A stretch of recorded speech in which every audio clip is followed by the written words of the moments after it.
आज हमारा lecture number 9 है halo alkanes and halo arenes का, जिसके अंदर मैं आपको आज stereochemical aspects of nucleophilic substitution reaction पढ़ाने वाला हूं। अभी देखिए, ऐसे तो ये टॉपिक जो है वो क्लास 11th में आपको पढ़ाया जाता है, पर चूंकि यहां पर हमें इसलिए पढ़ना है क्योंकि ऑप्टिकल आइसोमेरिज्म मैंने कहा था, आप लास्ट क्लास में मैंने कहा भी था कि आप पढ़ के आइएगा, मुझे पूरा विश्वास है आप लोग नहीं पढ़े होंगे।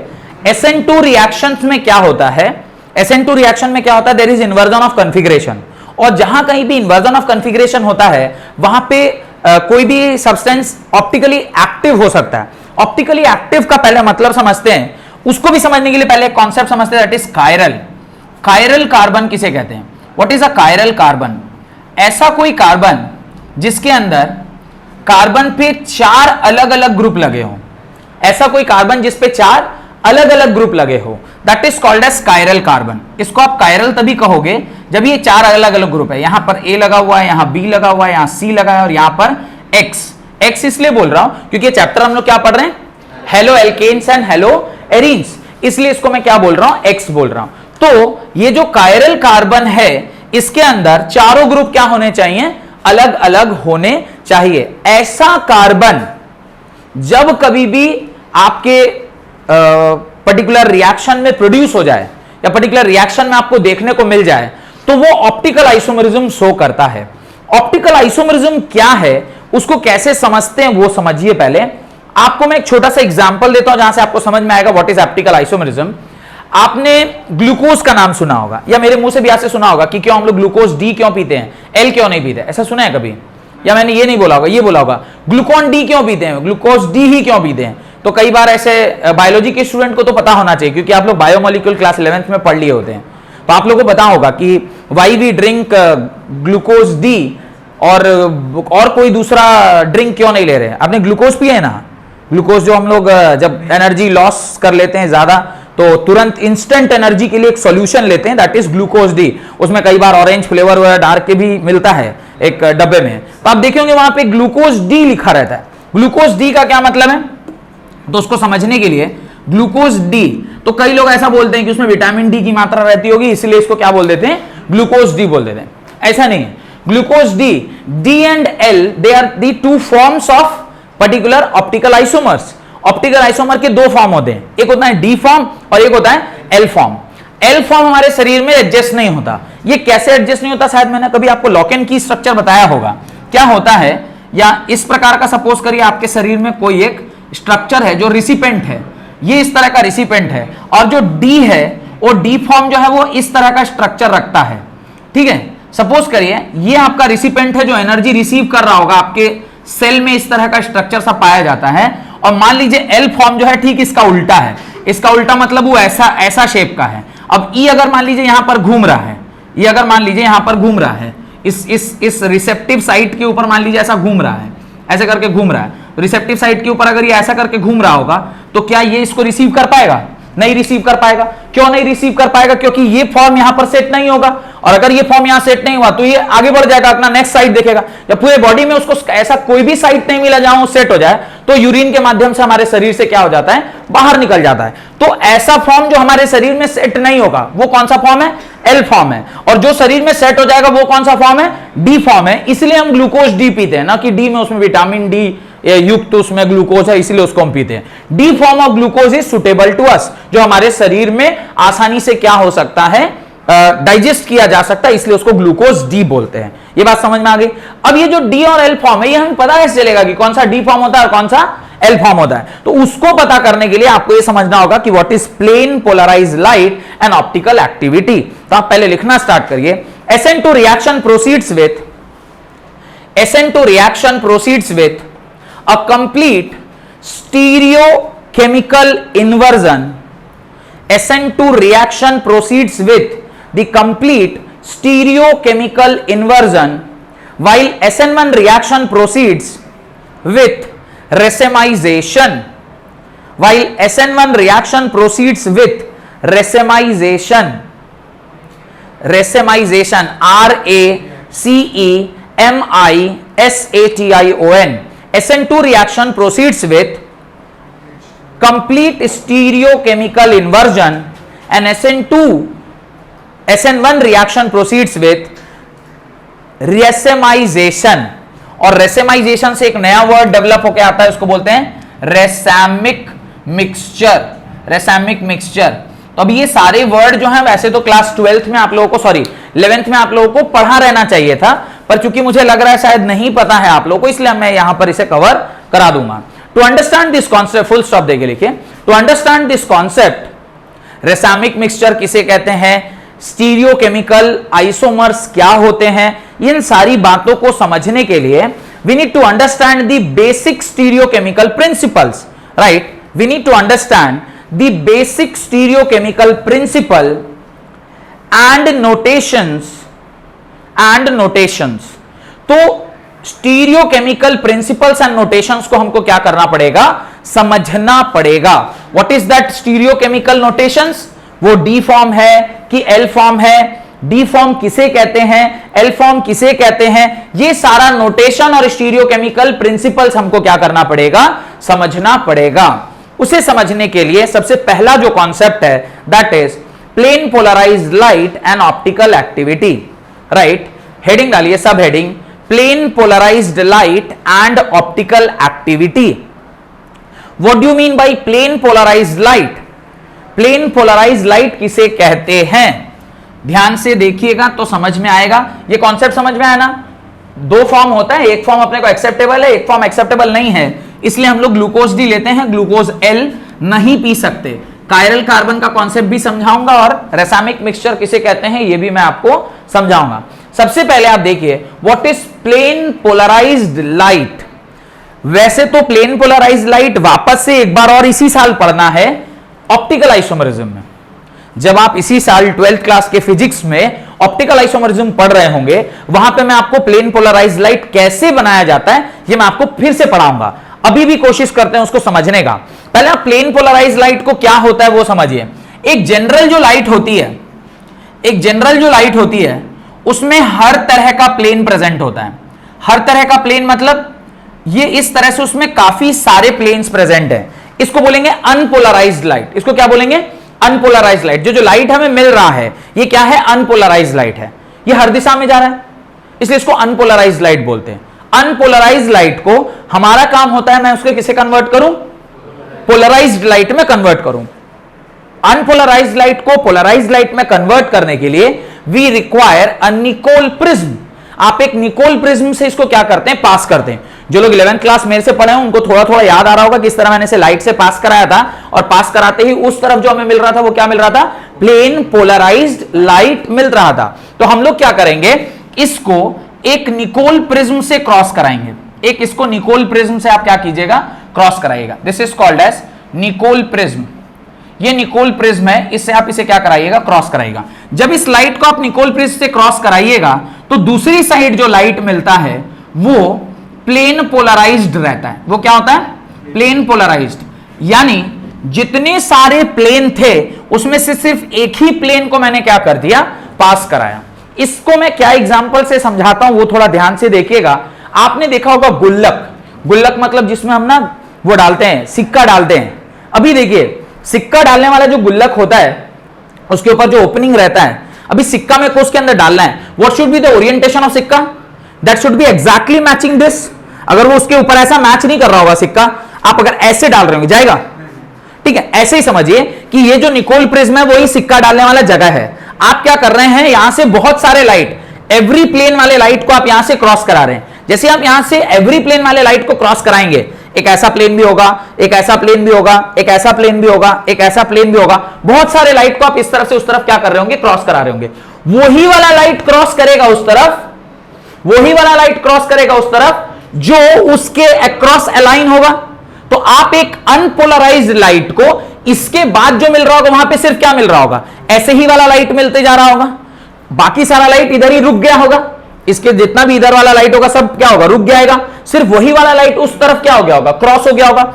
इस कॉन्सेप्ट को बोलते हैं पोलराइजेशन ऑफ लाइट। इसको क्या बोलते हैं, पोलराइजेशन ऑफ लाइट। आपने हेडिंग क्या डाला है, plane polarized light. When you pass a unpolarized light through a Nicol prism, it converts that light into a plane polarized light.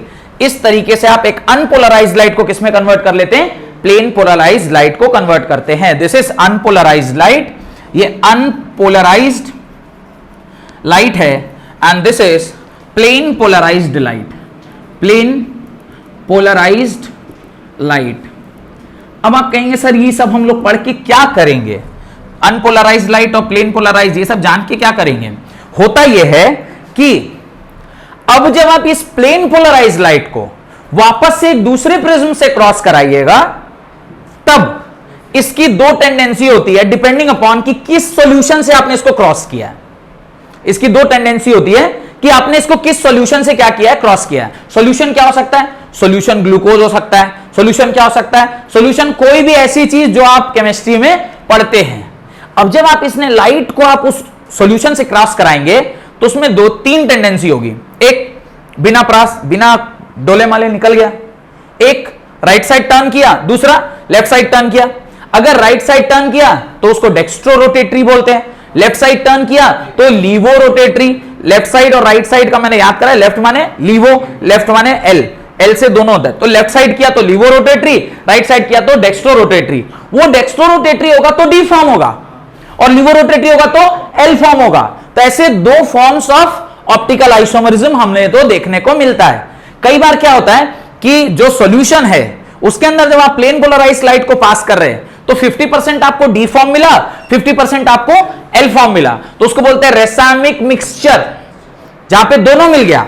एक तरीका कि आप 100% डी मिला तो डी फॉर्म हो गया, 100% एल मिला, एल फॉर्म हो गया। कई बार ऐसा भी होता है कि वो प्लेन पोलराइज्ड लाइट को जब आप उसके थ्रू क्रॉस करा रहे हैं 50% क्या मिला, डी फॉर्म, और 50% क्या मिला, एल फॉर्म, तो दोनों का मिक्सचर मिल गया, इसलिए उसको क्या बोलते हैं, रेसामिक मिक्सचर। अभी थोड़ी देर पहले एक रेसामिक मिक्सचर वर्ड डाला था। तो ये कब पता चलेगा, जब आप प्लेन पोलराइज्ड लाइट को जिस भी सॉल्यूशन की प्रॉपर्टी मुझे चेक करनी है उसके थ्रू आप उसको क्या कराएंगे, पास कराएंगे। यही पूरा प्रक्रिया है हाउ टू नो कि इसकी पोलराइजेबिलिटी क्या है, किस तरह का पोलराइजेशन ये पोजेस करता है, whether it is a D form और whether it is a L form. समझ में आ रहा है। और इसी से आप उसकी ऑप्टिकल एक्टिविटी को समझते हैं कि वो डी फॉर्म का था कि एल फॉर्म का था, कि दोनों बराबर बराबर मिल रहे थे। उसका कुछ कंडीशन है, कब ऐसा मुझे देखने को मिलेगा। तो ये लाइट किसी भी सॉल्यूशन में पास करेंगे तो नहीं ना आपको एल फॉर्म डी फॉर्म मिलेगा। तो अभी आपने देख लिया कि आपने प्लेन पोलराइज्ड लाइट पैदा कर लिया। अब आप देखेंगे कैसे सॉल्यूशन में प्लेन पोलराइज्ड लाइट को डालेंगे तो वो ये ऑप्टिकल एक्टिविटी दिखाएगा। समझ में आ रहा है। तो वो ऑप्टिकल एक्टिविटी को देखने के लिए पहले मुझे सेकंड चीज क्या समझना चाहिए कि वो सॉल्यूशन कैसा होना चाहिए। वो सॉल्यूशन होना चाहिए ऐसा जिसके अंदर क्या प्रेजेंट हो, कायरल कार्बन, दिखाया था ना अभी थोड़ी देर पहले। तो वैसा सॉल्यूशन होना चाहिए। उस सॉल्यूशन में जब आप इसको डालेंगे then only it will show optical activity. तो उसका सारा कंडीशन अभी हम लोगों को चेक करना है। तो लिखना स्टार्ट करिए। A beam of ordinary light consisting of electromagnetic wave, a beam of ordinary light consisting of electromagnetic wave vibrating in all planes in space, vibrating in all planes in space। कौन सा वाला, vibrating in all planes in space, कौन से वाले light के बारे में बात कर रहा हूं मैं, अनपोलराइज्ड लाइट, ब्रैकेट में लिख लीजिएगा unpolarised light. When this light is passed through Nicol prism, when this light is passed through Nicol prism, NICOL, मैंने गलती से ही लगा दिया था, Nicol prism, आप उसको किससे पास कर रहे हैं, Nicol prism से पास कर रहे हैं, then it becomes plain polarized light, then it becomes plain polarized light which vibrates in only one plane, एक ही प्लेन में वो क्या करता है, वाइब्रेट करता है। It vibrates in only one plane, एक प्लेन में वो वाइब्रेट करता है। गॉट इट, कोई दिक्कत नहीं। इसके नीचे ये फोटो आप बना लीजिए सो दैट कि आपको पता चले कि प्लेन अनपोलराइज्ड लाइट को कैसे पोलराइज्ड लाइट में चेंज किया जाता है। अनपोलराइज्ड लाइट को कैसे प्लेन पोलराइज्ड लाइट में चेंज किया जाता है, इसको आप अपनी कॉपी में बना लें। ठीक है, this is unpolarized light, this is Nicol prism, और इधर जो मिलता है वो प्लेन पोलराइज्ड लाइट है। मैंने इसका एनालॉगस आपको क्या दिया, वो गुल्लक में सिक्का डालने वाला जो कॉन्सेप्ट है, इसको याद रखिएगा, वही सिक्का उसमें जाएगा जो सिक्का एग्जैक्टली उसके ओरिएंटेशन का होगा। अगर उससे अलग ओरिएंटेशन का कोई सिक्का आप डाल रहे हैं तो उसके अंदर वो प्रवेश नहीं करेगा। Next, when the solution of certain organic compound, ये फोटो बना लेने के बाद लिखिए, when the solution of certain organic compound are placed in the path of plane polarized light. When a solution of certain organic compound, किसी एक organic compound के solution में जब आप इस लाइट को पास कराते हैं तो उसमें दो ही टेंडेंसी आएगी, एक्चुअली तीन, या तो उसे लेफ्ट को रोटेट करेगा या राइट को रोटेट करेगा या बिना रोटेशन के पार हो जाएगा। अगर बिना रोटेशन के पार हुआ, या फिर मैं बोलता हूं कि 50% राइट रोटेट किया या 50% लेफ्ट रोटेट किया, तो आपस में दोनों का इफेक्ट कैंसिल आउट हो गया, इसलिए लगता है कि बिना रोटेशन के क्रॉस कर गया। लिखिए, polarized light, they rotate the path of light, certain organic compound are placed in the path of plane polarized light, are placed in the path of plane polarized light, rotates the path of light, rotates the path of light either to left or to the right, either to left or to the right, या तो वो left दिशा में उसको मोड़ता है या फिर right दिशा में उसे मोड़ता है। Such substances are called optically active substance, either to left or to right. Such substances are called optically active substance. ऐसे सब्सटेंस को आप क्या बोलते हो? ऑप्टिकली एक्टिव सब्सटेंस बोलते हैं। ऑप्टिकली एक्टिव मींस ये लाइट को आइदर लेफ्ट और राइट को क्या कर सकता है? उसको मूव करा सकता है, उसको मूव करा सकता है। उसमें डाल दो। नेक्स्ट, अगला उसके अंदर देखिए, अगला लिखिए, right, when the substance rotates, when the substance rotates, when the substance rotates, the light, when the substance rotates the plane polarized light towards right in the direction, right direction, towards the right direction is called dextrorotatory, DEX, right side अगर करेगा तो उसे क्या बोलते हैं? Dextro, DEX, tro, rotatory, TORY, rotatory, dextro rotatory, rotatory, rotatory, ROTATORY, right side किया तो उसे क्या बोलेंगे? Dextro rotatory. और डीफॉर्म, इसी को दूसरा नाम क्या है? इसको डीफॉर्म भी बोलते हैं। इसलिए मेरे मुंह से देखिए निकला होगा, आइदर एल फॉर्म हम लेते हैं या फिर डी फॉर्म। हमारे शरीर को क्या चाहिए होगा? डी फॉर्म चाहिए होगा, क्योंकि हम डी फॉर्म हमारे शरीर में एक्सेप्टेबल है, एल फॉर्म हमारे शरीर में एक्सेप्टेबल नहीं है। अब ये कैसे पता चला? तो उसके लिए एक ब्रांच ऑफ केमिस्ट्री है जिसको बोलते हैं बायोकेमिस्ट्री, जो इसी चीज से डील करती है ना कि आपके शरीर में कौन कौन से केमिकल सब्सटेंसेस हैं, क्या क्या हार्मोन्स हैं, वो हार्मोन्स किस केमिकल से बना हुआ है। तो बायोलॉजी में भी एक ब्रांच ऑफ साइंस होता है जिसको बायोकेमिस्ट्री के नाम से जानते हैं, और उसी को तो चेंज चूंज करके आजकल तो क्या क्या कर दे रहे हैं पूरा। What is that? Biotechnology. No, they produce some extra, वो क्या ऐसे ब्रिंजल माने ऐसा वो भिंडी बना दे रहे हैं जिसका इतना बड़ा भी भिंडी अगर रहा तो उसका वो ऊपर वाला तोड़िएगा तो टूट जाएगा, क्योंकि जुआया हुआ भिंडी होता है उसको कॉन्सेप्ट क्या है कि आप उसका पीछे वाला तोड़ते हैं। साले ये लोग बुद्धिमान है, साइंटिस्ट सब, बोला चाहे 1 किलो का भिंडी काहे नहीं हो गया, उसका मुंडी तोड़िएगा तो फट से टूट जाएगा। उसको क्या किया? ऑर्गेनिकली ऐसा उसका जेनेटिकल कोडिंग चेंज कर दिया कि जो भिंडी इतना बड़ा कद्दू जैसा काहे नहीं हो जाए, उसका मुंडी फट से टूट जाएगा। बायोलॉजिकली एडवांस कर दिया, उसके जेनेटिकल कोडिंग में चेंज कर दिया। अच्छा, आप देखे होंगे डॉक्टर साहब मेरे को एक दिन बता रहे थे कि सिंगापुर में एक ऐसा हॉस्पिटल है, वो हॉस्पिटल में मान लीजिए सारा चार्ट दिया हुआ है, आंख का आपको कौन कलर चाहिए, जैसे आंख का रहता है ना, किसका रहता है काला, किसका रहता है भूरा, किसका ब्लू, किसी का ऐश्वर्या राय टाइप सुंदर वाला आंख, वो आंख है। आपको बाल का कैसा रंग चाहिए, तो कोई काला, कोई भूरा, कोई ग्रीन, कोई ब्राउन, आजकल तो कलर करा रहे हैं। आप पैदा भी वैसा करा सकते हैं क्या? वो सारे का कोडिंग किया हुआ है, आपको जो जो फीचर्स चाहिए वो फीचर आप दे दीजिए। जैसे आपका एम्ब्रियोइक स्टेज में बच्चा रहता है ना, उस टाइम पे आप उसके जेनेटिकल सारे जो कोडिंग है उसको बदली कर सकते हैं। तो जिसका बहुत पैसा है वो चाह रहा कि नहीं मेरा बच्चा एकदम ऐश्वर्या राय पैदा हो, मेरा बच्चा एकदम शाहरुख खान पैदा हो, जो भी नया हीरो होगा आप लोग भी उसको नाम ले सकते हैं, वो ही पैदा हो, तो उसका सारा संपत्ति, माने संपत्ति मींस प्रॉपर्टीज, आप उसमें डिकोड करा दीजिए।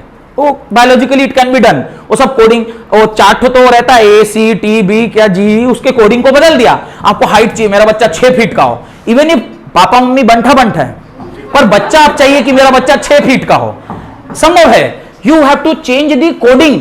कैसे जो हाइट वाला जो बढ़ने वाला कोड है उसको वो वाला कोड में चेंज कर दिया जिसका हाइट 6 फीट का है, आपका बच्चा जब बड़ा होगा ऑटोमेटिक 6 फीट का हो जाएगा। ऐसे हॉस्पिटल्स में हो रहा है, जिसका पैसा वाला आदमी है वो सब करवा रहा है। तो जेनेटिकल कोडिंग से क्या क्या बदला जा रहा है, यहां तो बस थोड़ा बहुत हम लोग साइंस पढ़ रहे हैं कि साइंस इतना एडवांस हो चुका है, वो पूरा आंख एकदम ब्लू निकलेगा, आईब्रोज पूरा वो ऐसे एकदम जीरो, आपको कभी कभी वो ब्यूटी पार्लर जाना नहीं पड़ेगा, वो पूरा एकदम स्ट्रेट आई वो रहेगा, लिप्स पूरा एकदम ऐसे रहेगा कि देख के लगे किस कर ले, ऐसे टाइप का। आप लोग ज्यादा हंस रहे हैं, ऐसा है, साइंस इज देयर। एनीवेज, तो डेक्स्ट्रोरोटेटरी या डी फॉर्म है, हमारे शरीर के अंदर डी फॉर्म एब्जॉर्बेबल है, एल फॉर्म एब्जॉर्बेबल नहीं है। इतना साइंस पढ़ाने का जो मतलब था वो यही था, और इसी को हम लोग कई बार प्लस साइन से भी इंडिकेट करते हैं। D form is also denoted with plus sign. तो ये 3 तरीका है जिससे आप जो राइट साइड अगर सॉल्यूशन आपके प्लेन पोलराइज लाइट को रोटेट करता है तो उसको हम लोग डी फॉर्म बोलते हैं। Next, the substance which rotates the plane polarized light, the substance which rotates the plane polarized light towards left is called levorotatory। जो लेफ्ट साइड में आपके लाइट को रोटेट करेगा that is called as levo, L-E-A-V-O, levo, L-A-E, sorry, L-A-E-V-O, levo rotatory, rotatory, levo rotatory, और इसी को क्या बोलेंगे, एल फॉर्म, और इसी को क्या दिखाएंगे, नेगेटिव साइन से आप क्या करते हैं, डिनोट करते हैं। These are the 3 forms in which this things can be done. Negative sign से आप इसके डिग्री ऑफ रोटेशन को दिखाते हैं। कोई दिक्कत, कोई दिक्कत? यहां तक मेरे ख्याल से समझ में आपको आ गया होगा। Next, such D and L form of compound are called optical isomers. इसी को आप क्या बोलते हैं, ऑप्टिकल आइसोमर्स बोलते हैं। ऐसा कोई ऑर्गेनिक कंपाउंड जो प्लेन पोलराइज्ड लाइट को या तो राइट साइड रोटेट करे या लेफ्ट साइड रोटेट करे, तो राइट और लेफ्ट जो रोटेशन हो रहा होगा वो आपस में एक दूसरे का क्या होगा, ऑप्टिकल आइसोमर्स होगा। ऑप्टिकल आइसोमर का मतलब होता है, पहले आइसोमर का क्या मतलब है, आइसोमर मतलब same molecular formula but different structure या स्पेशियल अरेंजमेंट। स्पेस में जो उसका अरेंजमेंट है वो भी कई बार अगर परिवर्तित रहता है तो उसको आप क्या बोलते हैं, आइसोमर्स बोलते हैं। तो आइसोमर मतलब having same molecular formula but different structure और spatial arrangement। जैसे आप स्पेस में उसका अरेंजमेंट बोल दिए तो आपने ऑप्टिकल आइसोमरिज्म को उसमें इंक्लूड, जिसको हम लोग स्टीरियो आइसोमरिज्म बोलते हैं। तो जब आप आइसोमरिज्म क्लास 11 में पढ़े होंगे तो टीचर ने पढ़ाया होगा आइसोमरिज्म, उसके 2 पार्ट होते हैं, एक स्ट्रक्चरल आइसोमरिज्म और एक स्टीरियो आइसोमरिज्म। स्ट्रक्चरल आइसोमरिज्म के अंदर आता है चेन आइसोमरिज्म, तो पोजीशन आइसोमरिज्म और पूरा लंबा चौड़ा। फिर इधर आएगा ऑप्टिकल आइसोमरिज्म एंड एनांशियोमर्स, इस तरह का सारा आपका सिस्टिंग आता है। ज्योमेट्रिकल आइसोमरिज्म जहां पे आप एल फॉर्म, डी फॉर्म या फिर सिस ट्रांस, ये सब भी आप देखते हैं। सिस ट्रांस क्या है, cis trans is also the space में उसका अरेंजमेंट वेरी कर जाता है, एक में दोनों एक तरफ लगा रहता है, एक में दोनों अपोजिट। तो उससे आपको देखा होगा कन्फर्मेशनल स्ट्रक्चर या कन्फर्मेशनल आइसोमरिज्म बोलते हैं। ऐसा एक फोटो दिखाए थे क्या कभी, याद करिए, 11th क्लास में आपको जरूर दिखाए होंगे, ऐसा एक फोटो जरूर दिखाए होंगे 11th क्लास में। ऐसे कभी कोई फोटो दिखाए थे, नहीं दिखा दे? ये क्या बनाया हुआ है बोलूं, ये बनाया हुआ है, देखिए ये बनाया हुआ है CH3C double bond C, CH3 इधर H इधर H, ये यही बनाया हुआ है, ये बनाया हुआ है। वैसा लग नहीं रहा, हाँ लगेगा कैसे। अभी देखिए ये वाला जो कार्बन है ये कितने ग्रुप से जुड़ा हुआ है, तो ये 3 ग्रुप से। आप यहाँ डबल बॉन्ड नहीं बना के एक और कुछ लगा दीजिए, यहाँ CH3 लगा दीजिए, इधर X लगा दीजिए, तो ये क्या हो गया,